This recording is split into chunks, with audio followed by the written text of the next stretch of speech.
Hello बच्चों, chemistry class में आपका स्वागत है और मैं हूं आपका केमिस्ट्री टीचर सतीश श्रीवास्तव। आज मैं आपके लिए जो टॉपिक लेकर आया हूं और वो है मोलैलिटी। ठीक है, इसके बाद हम मोलैलिटी, नॉर्मलिटी इनके बारे में लेंगे। तो सबसे पहले हम आ जाते हैं कि मोलैलिटी क्या है, मोलरता। ठीक है, देखो नाम से ये मोल ऐसे याद रखोगे, मोल पर लीटर। मतलब यह है कि number of moles of solute dissolve in 1 litre of solution. मतलब 1 लीटर विलयन में घुलित विलय के मोलों की संख्या को ही हम क्या बोलते हैं, मोलरता। समझ गए बच्चों कि number of moles of solute dissolves in 1 litre of solution. 1 litre solution में जो भी सॉल्यूट के मोल्स डिसॉल्व हैं, घुले हुए हैं, उसे ही हम क्या बोलते हैं, मोलरता। इसकी यूनिट होगी मोल पर लीटर। शॉर्ट में याद रखना है MOL से, MO मतलब मोल और L से लीटर, मोल पर लीटर। समझ गए ना। तो इस तरह से number of moles of solute which dissolve in, ठीक है, 1 लीटर ऑफ सॉल्यूशन। यूनिट होगी मोल पर लीटर। 1 लीटर विलयन में घुलित विलय के मोलों की संख्या। फॉर्मूला होता है, देखो मोलैरिटी को कितने फॉर्मूले बन सकते हैं कि number of moles of solute upon volume of solution in litre. विलय के मोलों की संख्या बटा विलयन का लीटर में आयतन। एक ये number of moles of solute upon volume of solution in ml into 10⁻³ समझ गए ना। इससे अगर आपको सॉल्यूशन ml में दे रखा है तो आप इससे भी मोलैरिटी कैलकुलेट कर सकते हैं। विलय के मोल गुणा 10⁻³ बटा विलयन का ml में आयतन। तीसरा है millimoles of solute upon volume of solution in ml। देखो मोल्स इंटू 10⁻³ इक्वल टू होता है मिली मोल्स। तो इसलिए हम इस पूरी इतनी क्वांटिटी को उठा के इतना लिख सकते हैं कि millimoles of solute upon volume of solution in ml। ml में आपको सॉल्यूशन लेना है, तब इस तरह से विलय के मिली मोल बटा विलयन का ml में आयतन।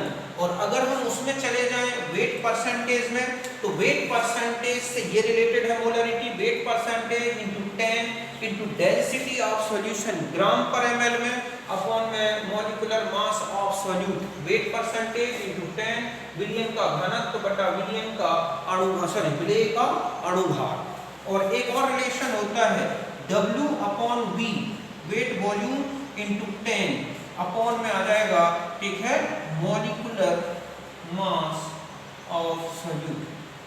मतलब है आपको डेंसिटी की जरूरत नहीं होगी। जब वेट वॉल्यूम दे रखा है तो वेट वॉल्यूम परसेंटेज वाला इंटू 10 अपॉन पूरे के अपॉन में है मॉलिक्यूलर मास ऑफ सॉल्यूट। मतलब ये है कि यहाँ पर आ जाएगा W/V परसेंटेज इंटू 10 अपॉन में यहाँ है विलय का अणुभार। तो इस तरह से इतनी यूनिट्स हैं जिससे आप मोलैरिटी को कैलकुलेट कर सकते हैं। समझ गए होंगे तो आप इन रिलेशंस को लिख लें।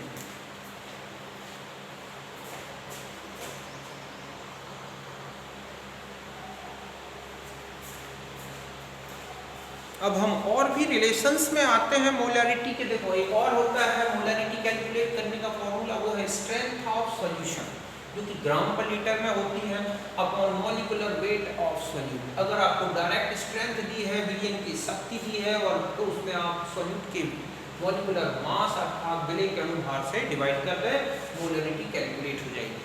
अब कहीं पर मिक्सिंग बताई गई हो सॉल्यूशंस का, जिनमें सेम नेचर हो, मतलब जैसे एसिड्स हैं या बेस के मिक्सचर हैं, तो इस तरह से सेम नेचर वाले जो है सॉल्यूट डिसॉल्व हो, तो उनके सॉल्यूशन अगर मिक्स किए गए हों तो फाइनल मोलैरिटी पूरे मिक्सचर की, मतलब ये जो है ये क्या कहलाएगी, मोलैरिटी ऑफ मिक्सचर, ठीक है, मिश्रण की मोलरता अगर आपको कैलकुलेट करना है तो M1V1 मतलब एक सॉल्यूशन है उसकी कितनी मोलैरिटी है और कितना वॉल्यूम दिया गया है, दूसरा सॉल्यूशन उसकी मोलैरिटी क्या है, उसका क्या वॉल्यूम है।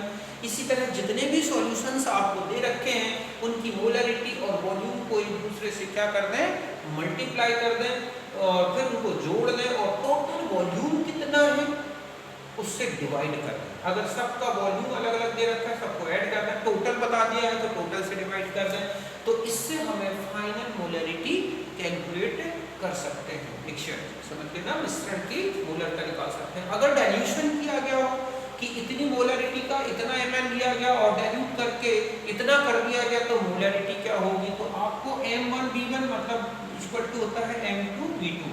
मतलब M1 है इनिशियल मोलरिटी प्रारंभिक मोल, V1 है इनिशियल वॉल्यूम जो आपको क्वेश्चन में दे रखा है, M2 आप कैलकुलेट करोगे फाइनल मोलरिटी और V2 फाइनल वॉल्यूम है जिसमें इनिशियल वॉल्यूम प्लस जितना भी एडेड सॉल्वेंट है या वाटर एडेड किया गया वो दोनों का सम के बराबर होगा। तो इस तरह से वो फाइनल वॉल्यूम कैलकुलेट कर लेंगे, मतलब जो आयतन प्रारंभिक है प्लस उसमें कितना जल मिला दिया गया उनके सम के बराबर होगा V2। अब मान लो आपको मोलरिटी और वॉल्यूम दे दिए गए हो और पूछ लिया गया सॉल्यूट के मोल्स कितने हैं, तो आपको मोलरिटी इनटू वॉल्यूम ml में लें तो 1000 से डिवाइड कर दें तो भी सॉल्यूट के मोल्स निकलाएंगे, या आप डायरेक्ट अगर लीटर में ये वॉल्यूम किसमें हो लीटर में दे रखा है तब डायरेक्ट आपको 1000 की जरूरत नहीं पड़ेगी।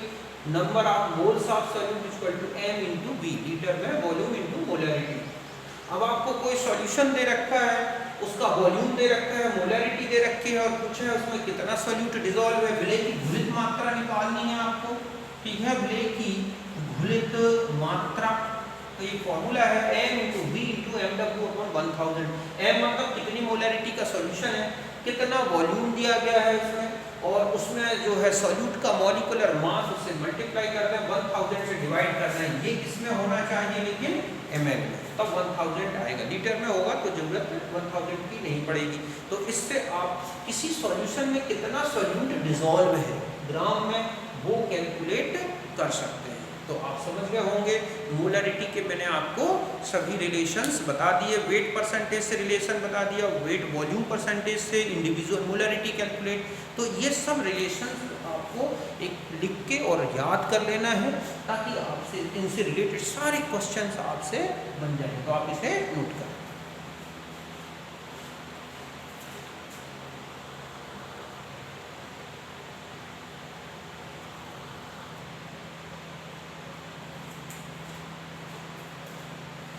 अब हम आते हैं अगली यूनिट है हमारी नॉर्मेलिटी, नॉर्मलता। तो देखो बिल्कुल मोलारिटी जैसे ही इसके सारे रिलेशंस हैं।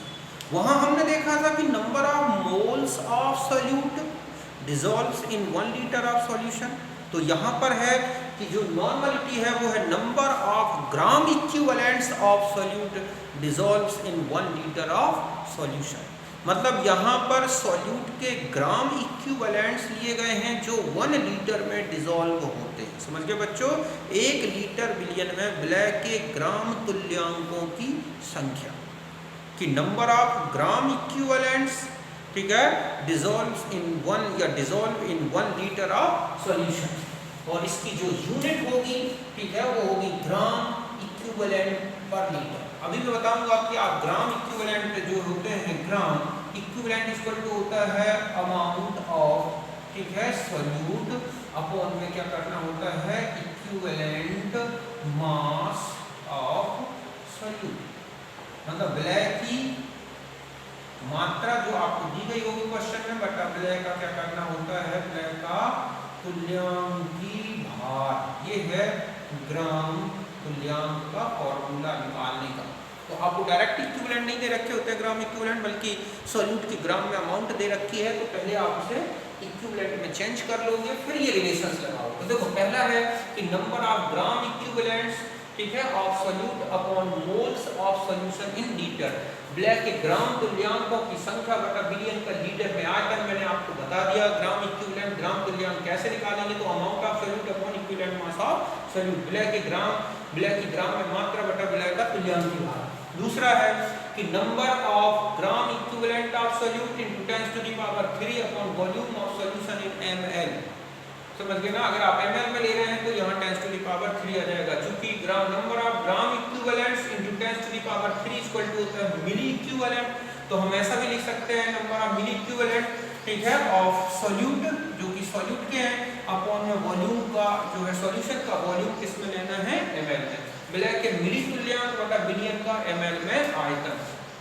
नेक्स्ट और होता है strength of solution upon equivalent mass of solute. अगर आपको सॉल्यूशन की शक्ति या स्ट्रेंथ दी है तो आप जो सॉल्यूट है इसके इक्विवेलेंट मास से डिवाइड करते हैं तो भी क्या कैलकुलेट हो जाएगी नॉर्मेलिटी। फिर और आगे आ जाए, अगर नॉर्मेलिटी वेट परसेंटेज से निकालनी है तो weight percentage into B into 10 upon equivalent mass of solute ब्लैक का तुल्यांकी भार।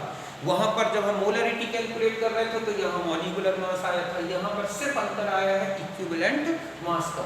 अगर आपको वेट वॉल्यूम के बेस पर आएगा तो डी भर हट जाएगा, बाकी सेम वही रिलेशन है। मिक्सिंग में वहां पर m1v1 आ रहा था तो यहाँ n1v1 प्लस n2v2, इसी तरह से टोटल वॉल्यूम से डिवाइड कर दें तो मिक्सचर की क्या निकलाएगी नॉर्मलिटी। अगर डाइल्यूशन किया गया हो तो m1v1 इक्वल टू होता है n2v2, जहां v2 क्या है टोटल इनिशियल वॉल्यूम कितना था और उसमें आपने वाटर कितना ऐड कर दिया, या final volume final normality, final initial volume initial normality. तो इस तरह से ये रिलेशंस होंगे जिससे हमें नॉर्मलिटी कैलकुलेट करनी है। और भी देखो रिलेशंस में बता सकता हूँ, जैसे आपको यहाँ तक तो आपने लिख ही दिया था। अब हम इसके आगे आ जाते हैं। देखो इसमें कि अगर आपको किसी के ठीक है और भी रिलेशन जो मैंने आपको मोलरिटी में बताए हैं वो यहाँ पर भी ले लें कि अगर हमें W निकालनी होगी तो E V ठीक है, या हम ये कहें कि हमारे पास नॉर्मलिटी कितनी है इनटू वॉल्यूम कितना है इक्विवेलेंट अपॉन 1000, जहां पर ये W क्या है ठीक है amount of solute dissolve in ठीक है सॉल्यूशन, कि हमें कितनी नॉर्मलिटी का सॉल्यूशन है, कितना वॉल्यूम लेना है और उसका इक्विवेलेंट मास क्या है 1000 से। तो आप कैलकुलेट कर सकते हैं कि कितना लीटर कितनी नॉर्मलिटी का वॉल्यूम बनाने के लिए हमें कितना सॉल्यूट लगेगा। V कहाँ है, यहाँ पर क्या है volume of solution in ml ठीक है। बाकी E तो यहाँ पर क्या है equivalent mass of solute, solute का तुल्यांकी भार। इससे आप निकाल सकते हैं कि कितनी अमाउंट लगेगी। फिर एक और आपको बताया था मैंने कि n अगर आपको अमाउंट एक और फॉर्मूले से कि ये gram equivalent of solute calculate करना है ठीक है, तो आपको क्या करना पड़ेगा n इंटू बी अपॉन 1000। अगर ये ml में है या n इंटू बी ये क्या है लीटर में, तो आप ग्राम इक्विवेलेंट कैलकुलेट कर सकते हैं। Gram equivalent into equivalent mass तो चेंज हो जाएगा अमाउंट में। तो इस तरह से आपने देखा कि जो W है बस इतना अंतर आया है कि इसमें E से और मल्टीप्लाई कर दें तो ग्राम में चेंज हो जाएगी। तो इस तरह से ये है नॉर्मलिटी के रिलेशंस। तो इन्हें भी बिल्कुल आप ध्यान रखें, मोलरिटी के जो भी रिलेशंस हैं वही रिलेशन इसके हैं। जहां मॉलिक्यूलर मास आ रहा है वहां सिर्फ क्या आ रहा है इक्विवेलेंट मास। तो एक से हैं दोनों के रिलेशन, इसलिए जल्दी याद हो जाएंगे तो आप इन्हें नोट करें।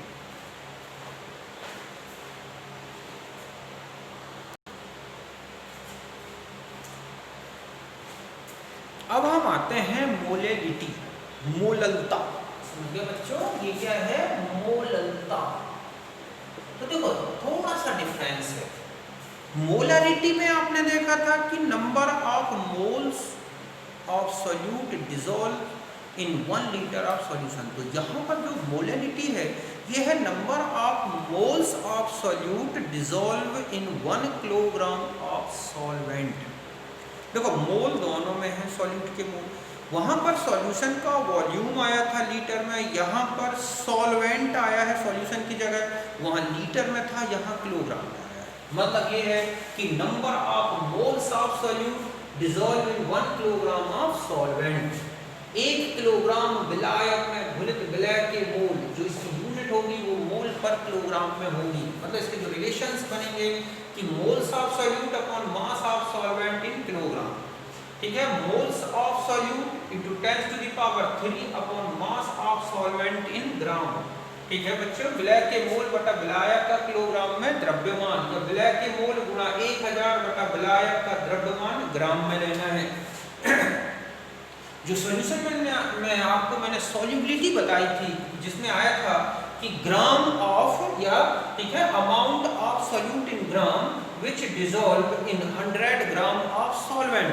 तो अगर हम यहाँ पर सॉल्युबिलिटी ले लें ठीक है, तो हम यहाँ पर क्या लिखेंगे सॉल्युबिलिटी, मतलब जो सॉल्यूशन में सॉल्युबिलिटी दी रखी है वो है ग्राम, मतलब ये सॉल्यूट और ये 100 ग्राम ऑफ सॉल्वेंट में।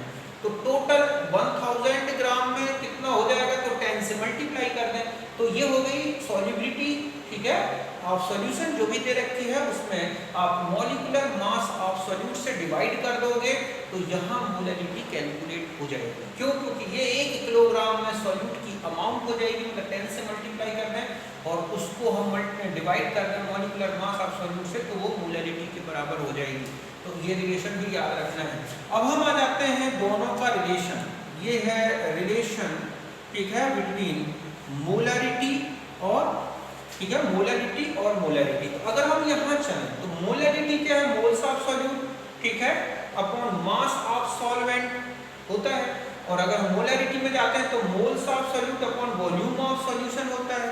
तो इस तरह से अगर हम इन दोनों के रिलेशन को यहाँ यूज करें तो ये आ गया हमारे पास, ये तो हट गया। तो हम ये मान लें कि वॉल्यूम ऑफ सॉल्यूशन है 1000, तो मास ऑफ सॉल्वेंट कितना हो जाएगा? देखो, तो ये हो गया 1000 इंटू डी, मतलब मास ऑफ सॉल्यूशन माइनस ये इतना जो पार्ट है मोलैरिटी इंटू मॉलिक्यूलर मास, ये हो जाएगा मास ऑफ सॉल्यूट। तो मास ऑफ सॉल्यूशन में से मास ऑफ सॉल्यूट माइनस कर दें तो ये बचेगा मास ऑफ किसका? सॉल्वेंट। किसका बचेगा? मास ऑफ सॉल्वेंट। तो ये आ गया मास ऑफ सॉल्वेंट। तो इस तरह से और आगे बढ़े तो मोलैलिटी इक्वल टू होगी molarity into 1000 upon 1000 into density. यहाँ ध्यान रखें डेंसिटी ग्राम पर ml में है, क्योंकि हमने 1000 ml लिया था, तो ग्राम per ml into molarity into molecular mass of solute, मतलब यहाँ पर mw है मॉलिक्यूलर वेट या मास ऑफ सॉल्यूट और d है डेंसिटी ऑफ सॉल्यूशन ग्राम में। तो आपको ये रिलेशन याद रखना है। इससे आप मोलैरिटी को मोलैरिटी में, मतलब ये मोलैरिटी को मोलैरिटी में या मोलैरिटी को मोलैरिटी में चेंज कर सकते हैं। हम इसी को और बढ़ा दें तो हम डेंसिटी का रिलेशन भी निकाल सकते हैं इससे। कभी कभी ये ऑब्जेक्ट में पूछा गया है कि डेंसिटी का क्या रिलेशन बनेगा, तो ये डेंसिटी का बनेगा, समझ गए ना। एक रिलेशन और बताता हूँ मैं आपको, तो ये आप नोट कर लें, ठीक है। इसके बाद एक आता है नॉर्मलिटी और मोलैरिटी का रिलेशन, तो वो भी एक विशेष इंपॉर्टेंट है क्योंकि बहुत जगह यूज होगा।